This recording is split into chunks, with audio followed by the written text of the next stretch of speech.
Hi friends, ಇವತ್ತೊಂದು simple ಆಗಿರೋಂಥ chicken gravy ಯಾವ ರೀತಿ ಮಾಡೋದು ಅನ್ನೋದನ್ನು ನಾನು ತೋರಿಸ್ತಾ ಇದ್ದೀನಿ.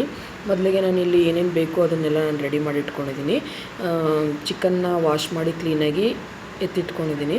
ಅದಲ್ಲದೆ ಸ್ವಲ್ಪ ಮೊಸರು, ಕೊತ್ತಂಬರಿ ಸೊಪ್ಪು, turmeric powder, salt, ginger garlic paste, ಈರುಳ್ಳಿ, ಟೊಮೊಟೊ, ಲೆಮನ್ನು, ಮತ್ತು ಸ್ವಲ್ಪ ಸ್ಪೈಸಸ್ಸು, ಮತ್ತು ಗ್ರೀನ್ ಚಿಲ್ಲಿ, ಮತ್ತು ಮಿಕ್ಸಿ ಜಾರ್ಗೆ ನಾನು ಬಂದುಬಿಟ್ಟು ತೆಂಗಿನಕಾಯಿ ಎಲ್ಲ ಕಟ್ ಮಾಡಿ ಅದಕ್ಕೆ ಏನೇನು ಮಸಾಲೆಗಳೆಲ್ಲ ಹಾಕಬೇಕು, ಚಕ್ಕೆ ಲವಂಗ ಇರ್ಬೋದು, ಮತ್ತು ಗಸಗಸೆ, ಸ್ವಲ್ಪ ಕಡಲೆ, ಕೊತ್ತಂಬರಿ ಸೊಪ್ಪು, ಸ್ವಲ್ಪ ಪುದೀನ ಸೊಪ್ಪು ಕೂಡ ನಾನು ಆ್ಯಡ್ ಮಾಡ್ತೀನಿ.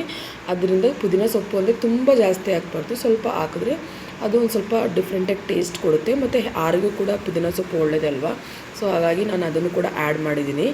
ಅದಲ್ಲದೆ ಸ್ವಲ್ಪ ಟೊಮೊಟೊನೂ ಕೂಡ ಕಟ್ ಮಾಡಿ ಹಾಕಿರ್ತೀನಿ. ಒಂದು ಸ್ವಲ್ಪ ಹಾಫ್ ಟೊಮೊಟೊ ಇಲ್ಲಿ ಇಟ್ಕೊಳ್ತೀನಿ, ಹಾಫ್ ಟೊಮೊಟೊ ಅಲ್ಲಿ ಹಾಕಿರ್ತೀನಿ.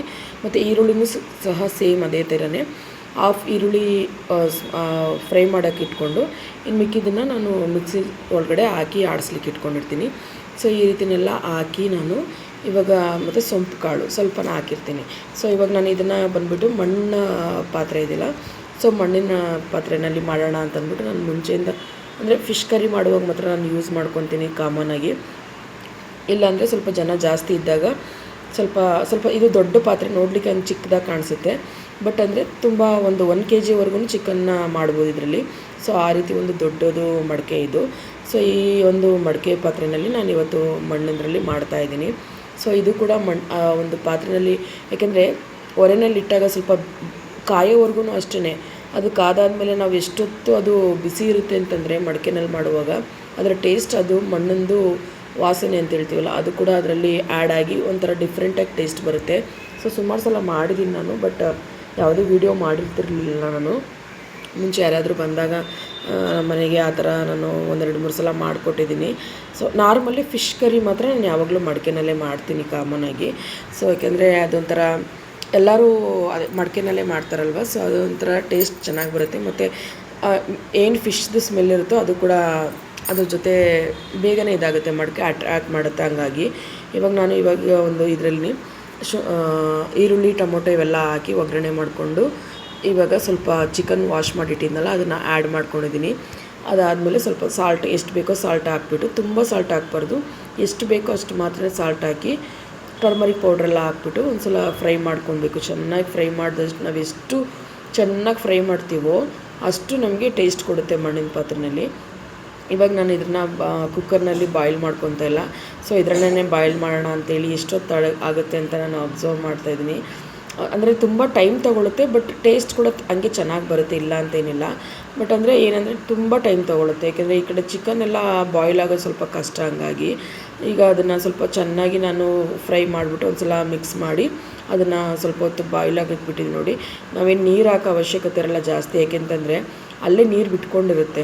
ಸೊ ಹಾಗಾಗಿ ಆ ಥರ ನೀರು ಬಿಡುವಾಗ ಜಾಸ್ತಿ ಅದು ಹಸಿ ಸ್ಮೆಲ್ ಏನಂತ ಹೇಳ್ತೀವಿ ಅದೆಲ್ಲ ಹೀರ್ಕೊತಾ ಇರುತ್ತೆ.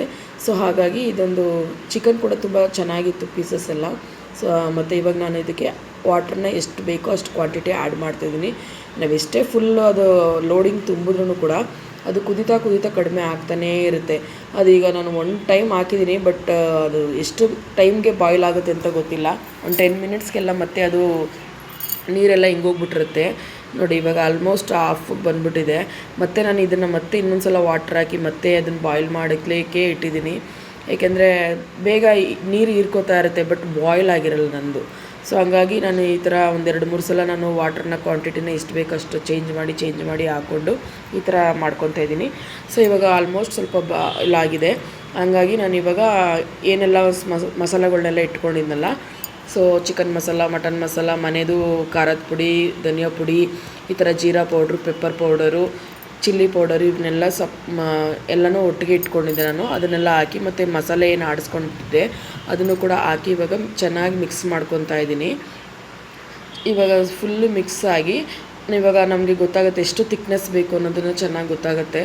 ಸೊ ಈ ಟೈಮಲ್ಲಿ ನಾವೇನು ಮಾಡಬೇಕು ಅಂತಂದರೆ, ಇವಾಗ ನಮಗೆ ವಾಟರ್ ಏನಾದರೂ ತಿಕ್ನೆಸ್ ಇನ್ನೂ ಕಡಿಮೆ ಇದ್ದರೆ ಸ್ವಲ್ಪ ವಾಟ್ರ್ ಟೈಪ್ ಬೇಕು ಅಂದರೆ ಸ್ವಲ್ಪ ವಾಟ್ರ್ ಹಾಕೋಬೋದು, ಇಲ್ಲ ಗ್ರೇವಿ ಸ್ವಲ್ಪ ತಿಕ್ನೆಸ್ ಆಗಬೇಕು ನಮ್ಗೆ ಹೆಂಗೆ ಬೇಕು ಅನ್ನೋದ್ರ ಮೇಲೆ ಡಿಪೆಂಡ್ ಮಾಡ್ಕೊಂಡು ನಾವು ಈ ಥರ ಮಾಡ್ಕೋಬೋದು. ಸೊ ನನಗೆ ಯಾವ ಲೆವೆಲಿಗೆ ಬೇಕೋ ಆ ಲೆವೆಲ್ಗೆ ನಾನು ಇಟ್ಕೊಂಡು ಇವಾಗ ಬಾಯ್ಲ್ ಮಾಡ್ತಾಯಿದ್ದೀನಿ ಇದನ್ನು. ನೋಡಿ ಇವಾಗ ಆಲ್ಮೋಸ್ಟ್ ಮುಗ್ದಿದೆ ಇದ್ರದ್ದು. ಸೊ ಇವಾಗ ಫೈನಲ್ ಆಗಿ ನಾನು ಇದಕ್ಕೆ ಕೊತ್ತಂಬರಿ ಸೊಪ್ಪನ್ನ ಆ್ಯಡ್ ಮಾಡ್ತಾಯಿದ್ದೀನಿ ಮತ್ತು ಕಸ್ತೂರಿ ಮೇಥಿನೂ ಕೂಡ ಸ್ವಲ್ಪ ಹಾಕ್ತಾಯಿದ್ದೀನಿ. ಸೊ ಇದರಿಂದ ಏನಾಗುತ್ತೆ, ಟೇಸ್ಟ್ ಕೂಡ ಸ್ವಲ್ಪ ಡಿಫ್ರೆಂಟಾಗಿ ಬರುತ್ತೆ ಕಸ್ತೂರಿ ಮೇಥಿ. ಸೊ ಹಂಗಾಗಿ ನಮಗೆ ಆಯಿಲು ಎಷ್ಟು ಬೇಕೋ ಅಷ್ಟು ಹಾಕ್ಕೊಂಡಿರ್ತೀನಿ ನಾನು. ಯಾವಾಗಲೂ ಅಡುಗೆ ಆದಮೇಲೆ ಅದು ಯಾವುದೇ ಅಡುಗೆ ಇರಲಿ, ವೆಜ್ ಇರಲಿ ಅಥವಾ ನಾನ್ ವೆಜ್ ಇರಲಿ, ಲಾಸ್ಟಲ್ಲಿ ಸ್ವಲ್ಪ ಕಡಲೆಕಾಯಿ ಎಣ್ಣೆ ಅಂತ ಹೇಳ್ತೀವಲ್ಲ, ಇಲ್ಲ ಹುಚ್ಚೆಳ್ಳೆಣ್ಣೆ ಅಂತ ಸಿಗುತ್ತೆ. ಸೊ ಈ ರೀತಿ ಹಾಕಿದಾಗ ನಮಗೆ ಒಂಥರ ಟೇಸ್ಟ್ ಕೂಡ ತುಂಬ ರುಚಿಯಾಗಿ ಬರುತ್ತೆ ತಿನ್ನಬೇಕಾದ್ರೆ.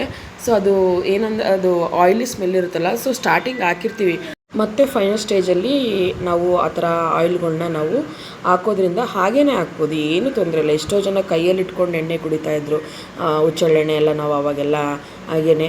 ಸೊ ಆ ರೀತಿ ಒಳ್ಳೆ ತುಂಬ ಟೇಸ್ಟ್ ಕೊಡುತ್ತೆ. ಓಕೆ ಫ್ರೆಂಡ್ಸ್, ಇದಾಗಿತ್ತು ನಮ್ಮ ಮನೆಯದು ಒಂದು ಸಿಂಪಲ್ ಆಗಿರೋಂಥ ಒಂದು ಚಿಕನ್ ಗ್ರೇವಿ. ಸೊ ನಾನು ಈ ಥರ ಮಾಡಿದ್ದೀನಿ. ಸೊ ನಿಮಗೂ ಎಲ್ಲ ಇಷ್ಟ ಆಗಿದ್ದರೆ ಇದನ್ನು ಟ್ರೈ ಮಾಡಿ ನೋಡಿ ಒಂದು ಸಲ, ತುಂಬ ಚೆನ್ನಾಗಿ ಬರುತ್ತೆ. ನೆಕ್ಸ್ಟ್ ವಿಡಿಯೋದಲ್ಲಿ ಸಿಗ್ತೀನಿ, ಅಲ್ಲಿವರೆಗೂ ಬಾಯ್.